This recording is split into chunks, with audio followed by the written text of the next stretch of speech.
Meron lang akong tanong sa inyo. Ganito din ba kayo magsaing sa bahay? Kasi ganito kami magsaing. So, kakalagay ko lang to. So, parang few minutes pa lang. High fire. Itong level, yung paapaw na siya. Yung super kulo talaga. Papatayin. Nililib lang namin siya. Sinisit lang namin until mag-subside yung water. As in, magiging, ano na lang, parang almost luto na siya. Tapos, kapag fully absorbed na yung water or nag-subside na, tsaka namin siya i-open ng sobrang low fire naman. Ganyan na itsura niya, diba? Yung kanina sobrang kulong-kulo siya. Tapos, pinatay ko. Tapos, hinayaan ko lang for a few minutes. And ngayon, ilo-low fire na natin siya.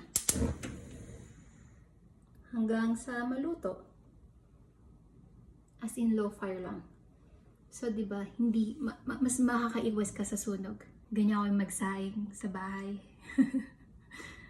Very economical, di ba? Char. Ganyan di ba ako magsaing? Comment down below, ha?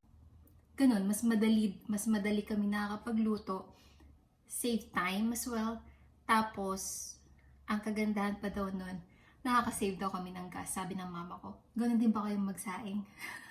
Let me know, ha?